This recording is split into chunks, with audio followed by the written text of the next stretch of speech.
हाँ भाई दीपजोत, good afternoon. तुम अकेले ही हो? हाँ जी सर। बताओ, क्या डाउट है? सर एक तो ना वो मेरे को जो भेजा आपने शेड्यूल वो समझा दो सर, उसमें करना कैसे है हमको। वो ना आपका कल सेशन होएगा, उसमें सारा बताएंगे आपको। Okay sir. हम्म। और मेरे को बस वो प्रीवियस सीरीज में डाउट है, तो मैं आपको भेज दूं फिर व्हाट्सएप पे। चलो जो। Okay 1 minute sir.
ये वाला दीपजोत जो है, जो आपने पहले भेजा है, जी इसमें तो बस आपको क्या माइंड में रखना है कि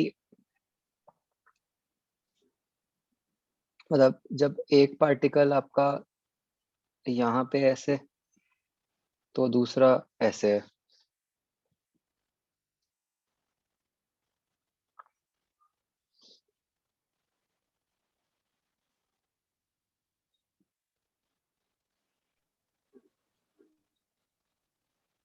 अ, तो बेसिकली क्या है कि जब आप जो नॉर्मल इक्वेशन है x is equal to A sine omega T, तो इसमें आप x को a/2 डालोगे, ठीक है ना? तो ये ओमेगा टी की वैल्यू हाफ आ गई। ये कब कब होती है? ये पाई/6 पे भी होती है और 5 पाई/6 पे भी होती है। तो पहली पोजीशन जो है वो पाई/6 वाली हो गई, दूसरी जो है वो 5 पाई/6 वाली हो गई। तो इसमें इन दोनों को सब्ट्रैक्ट कर दो, तो वो आंसर बन गया। Okay sir.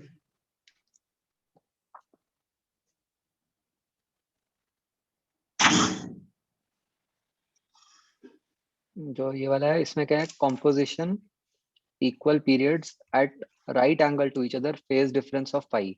तो इसका मतलब कि अगर एक की इक्वेशन है x is equal to A sine omega T, तो दूसरे की y में होएगी सबसे पहले तो, क्योंकि राइट एंगल पे लिखा हुआ है। और फेज डिफरेंस ऑफ पाई, ये ऐसे बन गया। तो y बन गया minus A sine omega T. तो यह देखो, ये क्या बन गया? x equal to minus Y बन गया। तो स्ट्रेट लाइन की इक्वेशन होगी। सर ये मतलब ना ऐसे आगे बहुत क्वेश्चन है, मतलब उसमें क्वेश्चन बनानी पड़ती है। हाँ तो हाँ। मतलब जो सी स्टेट लाइन सर्कल की है ये तो मतलब इजी है, पता है तो है ना। जो सी हम्म आगे क्वेश्चन था उसमें इलिप्सा हाइपरबोला की भी थी, तो उसमें कैसे से देखो देखेंगे क्या हम। होता है।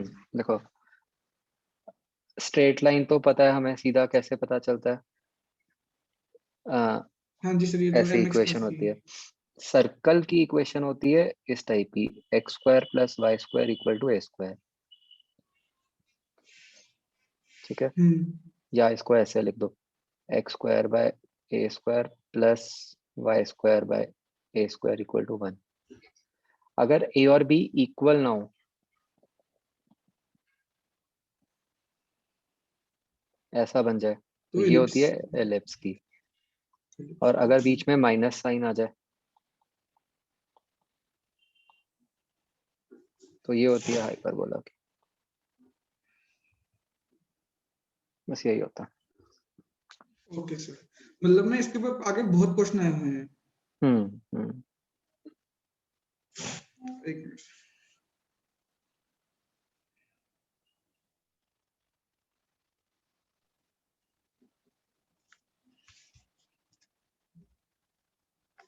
सर ना मैंने अभी आपको एक 2019 का क्वेश्चन भेजा है, तो मतलब वो ना देखने से तो हो गया, मतलब है ना, पर उसको हम एक्चुअल में अगर सॉल्व करें तो वो मतलब बहुत लंबा नहीं पड़ जाएगा जैसे?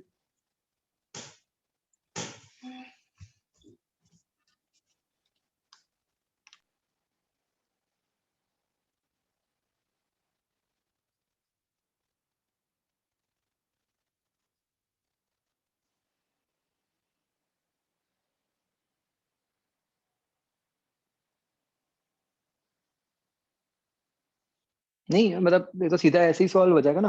एम्पलीट्यूड का मतलब क्या होता है? Maximum displacement. अब मैक्सिमम डिस्प्लेसमेंट क्या है? ए नॉट तो अलग ही रह गया। अब हमें A sine omega T plus B cos omega T की मैक्सिमम वैल्यू पता है। तो A square plus B square कर देंगे, रूट होल उसका रूट। ए स्क्वायर प्लस उसका root A square plus B square हो गया। पर सर इसमें एक क्वेश्चन था, जो ए नॉट है वो क्या है फिर, मतलब उसको नहीं इंक्लूड करेंगे?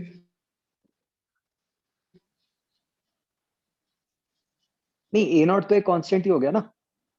क्योंकि जो हम वो मतलब आपको तो ये बताना है कि सर टोटल वाई जैसे ना की मेरे वैल्यू। मॉड्यूल में ये लिखा हुआ है फॉर्मूला, हम्म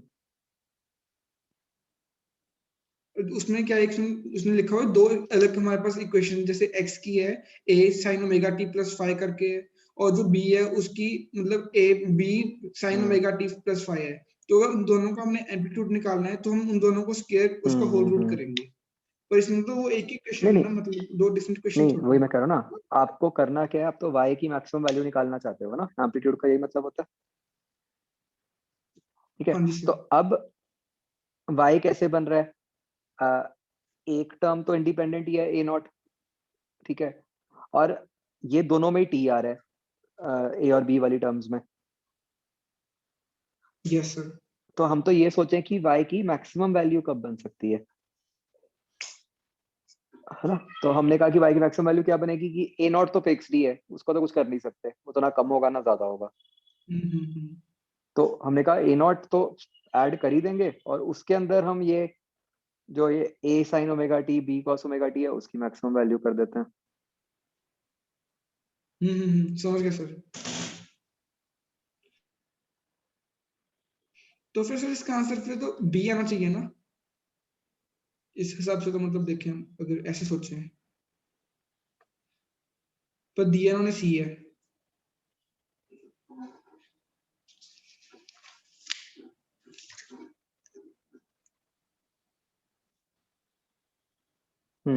हाँ सी होगा, बताओ क्यों। और उन्होंने तो एम्पलीट्यूड पूछा है। एम्पलीट्यूड का क्या मतलब होता है?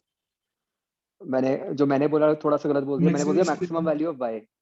हाँ, एम्पलीट्यूड का मतलब तो ये होता है कि maximum displacement from mean position, hmm. है ना।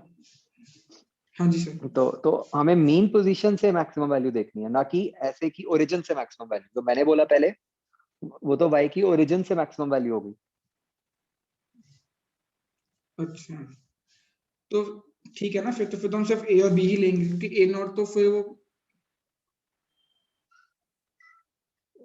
क्या करो? ए नॉट क्या? तो फिर हम ए नॉट को क्यों नहीं लेंगे फिर हम? तो ए नॉट भी तो एक तरह से एम्पलीट्यूड ही है ना, वो तो फिक्स क्वांटिटी ऑफ एम्पलीट्यूड नहीं, है। तो अब हमें सबसे पहले तो ये समझना पड़ेगा कि इसकी मीन पोजीशन क्या हुई,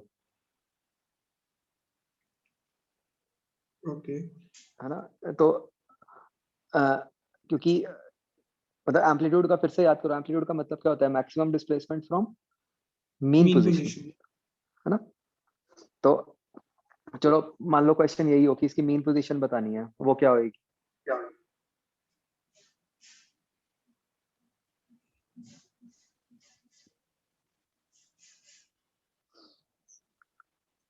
तो वाई जीरो ले लेंगे हम फिर। ना।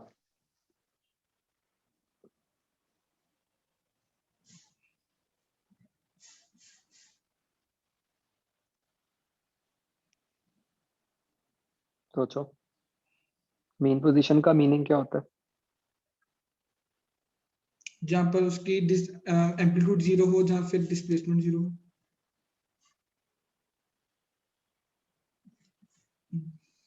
नहीं, डिस्प्लेसमेंट किस पॉइंट से 0? मेन मीन पोजीशन का कौन सी मतलब ना, एक तरह से ये अगर होता है ना जैसे कि जो हम, दो एक्सट्रीम पोजीशंस हैं उनका मिड, हाँ जी, उसका मिडिल पॉइंट। हाँ जी, है ना? तो यहां सोचो कि दो एक्सट्रीम हाँ जी। पोजीशंस क्या बनेंगी।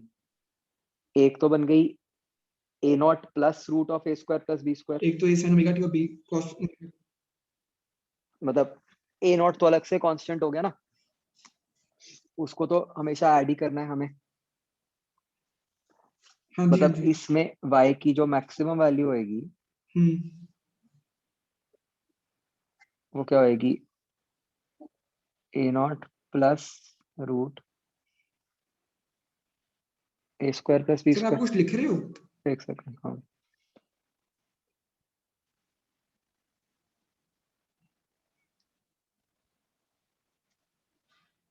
हम्म, हाँ जी, y की ये होएगी ना मैक्सिमम वैल्यू जो मैंने बोला था। हाँ जी सर।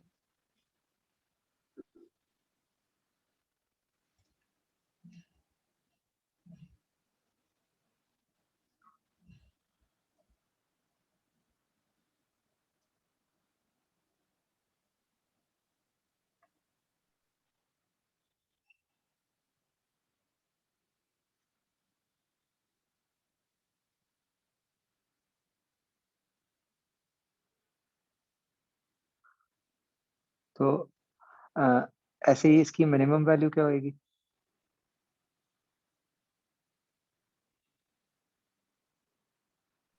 ए स्क्वायर में माइनस बी स्क्वायर कर देंगे। वो बन जाएगी A naught minus root of A square plus B square, A square plus B square. क्योंकि वो जो एक्सप्रेशन है A sine omega T plus B cos omega T, उसकी मैक्सिमम वैल्यू क्या है, root A square plus B square. उसकी minimum value क्या है, minus root A square plus B square, hmm, ठीक है सर। है ना? हाँ जी सर। तो बताओ मेन पोजीशन क्या हुई। बस इन दोनों का मिड ले लेंगे हम। हाँ, इन दोनों का मिड। तो वो क्या बन गया, ए नॉट बन गया, क्योंकि वो ए यस नॉट सर। से इतना आगे जा रहा है और इतना पीछे जा रहा है ना। पीछे जा रहा है, हाँ जी सर।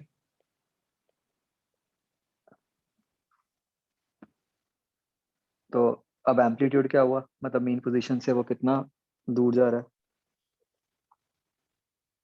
ए स्क्वायर और रूट ए स्क्वायर और प्लस तो सिर्फ root A square plus B square बच गया ना। बी स्क्वायर हो गया ना। हम्म। ठीक है सर।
ये ना डैम्प्ड में फॉर्मूला वो वाला लगता है जो आपका एक तरह से रेडियो एक्टिविटी में लगता है ना।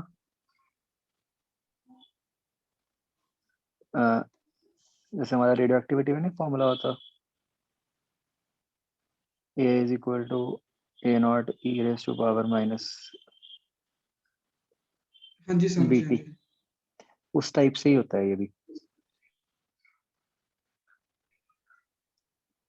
कि मतलब ये मॉड्यूल में तो है नहीं कहीं, मतलब उन्होंने सिर्फ थ्योरी दी हुई है। हाँ ये मतलब ना अब है नहीं हमारे सिलेबस में नीट में डैम्प्ड ऑसिलेशंस, वो पहले होता था। अच्छा, बट छोड़ देना फिर अभी भी तो। बट फिर भी कर लो, क्योंकि होना ये सिर्फ उसी से ही है, सीधा रेडियो एक्टिविटी वाले रिजल्ट से। मतलब इसको ना सारा कुछ रेडियो एक्टिविटी में सोच लो, कि अगर मैं आपको कहता कि पहले 100 पार्टिकल हैं, 100 से 1/3 रह गए, मतलब मतलब जो उसकी पावर में चेंज आएगा ना, बस ए नॉट और ई तो कांस्टेंट ही है। मतलब एम्पलीट्यूड जो है ना वो 1/3 रह गया ना। तो मतलब जो टाइम है, अ, मान लो टाइम जो है वो 100 है, पहले 100 टाइम है, बाद में 200 है, तो 100 के बाद 1/3 हो गया, हाँ जी, है ना। उसके बाद 100 और गया, तो और 1/3 हो जाएगा उसका भी। तो कितना बन जाएगा, वन तो वन नाइन्थ बाय बन नाइन आ जाएगा। गया फिर। हाँ बस सीधा ऐसे। 1/9 आ गया। ठीक है सर। मतलब इसी पे अगर क्वेश्चन आया तो इस तरह की आएगा ना, और तो कोई कॉम्प्लेक्स नहीं हाँ आता। और नहीं कुछ बस। ठीक है सर।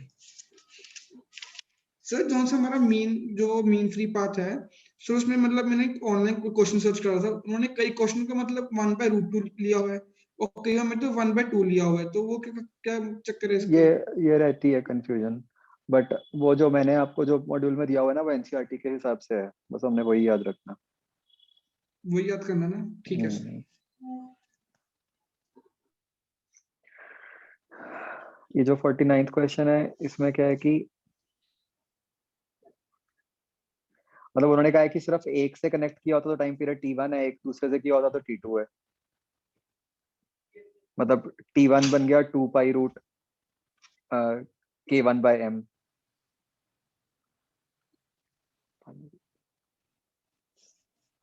T2 बन गया 2 पाई रूट K2/m। समझ गए, अगर सिर्फ अलग अलग होते, सिर्फ K1 लगा होता या हाँ सिर्फ जी K2 लगा सर। होता, तो T1 T2 तो वो वाले टाइम है। हाँ जी सर। और ठीक है अब सर। दोनों लगा दिए तो वो K1 K2 आपके पैरेलल में हो गए,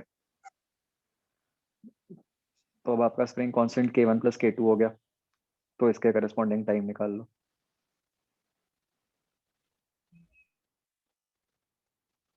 मैंने सर ना ऐसे किया था, मैंने जैसे मतलब जो सा पहला केस है उसको मैंने 1/√K ले लिया, दूसरे को 1 बाय मतलब जो T2 है उसको 1/√K2 ले लिया, और फिर जो सा टाइम है उसको 1/T ले लिया। तो ऐसे जब K करेंगे तो हम उसका फिर मतलब -1 में आता है, फिर तो स्क्वायर में कैसे लिया उन्होंने वो समझ नहीं आया, मतलब स्क्वायर में कैसे आ गया उनका? आपका T1 जैसे जो उन्होंने है आंसर दैट दिया हुआ इज है 2। हाँ ये देखो, ये T1 है आपका, T2 ये है। जो T0 है वो 2 pi root of K1 + K2/। Sir उल्टा नहीं आएगा सर? सर M/K1 हाँ उल्टा नहीं है, आएगा? उल्टा उल्टा।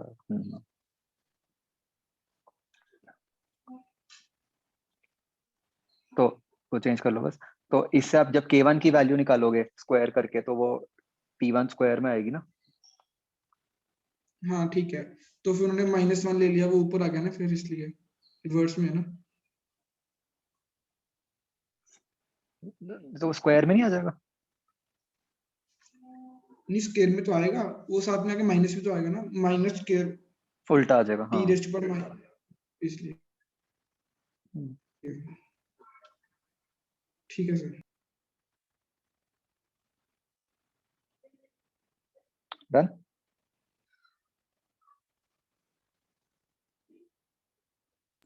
सर एक लास्ट एक मिनट। हम्म।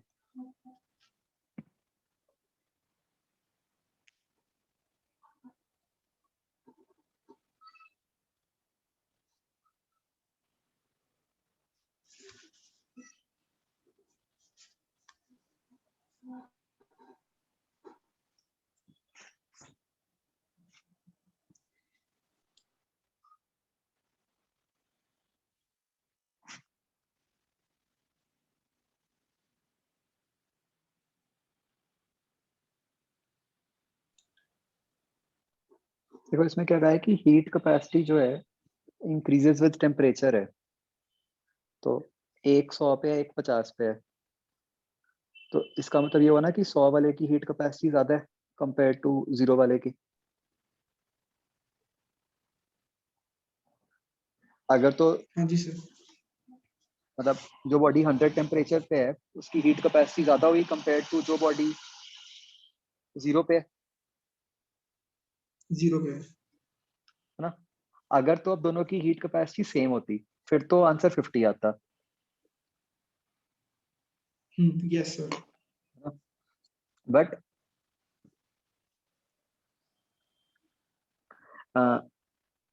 क्योंकि 100 वाले की हीट कैपेसिटी ज्यादा है,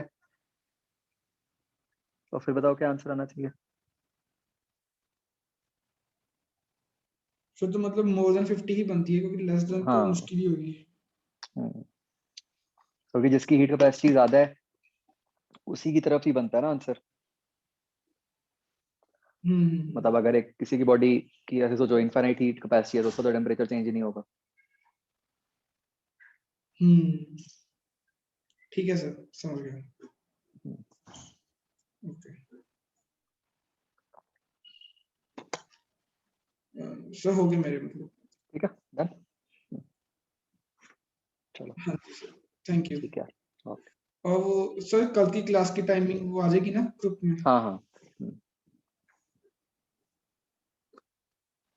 ओके।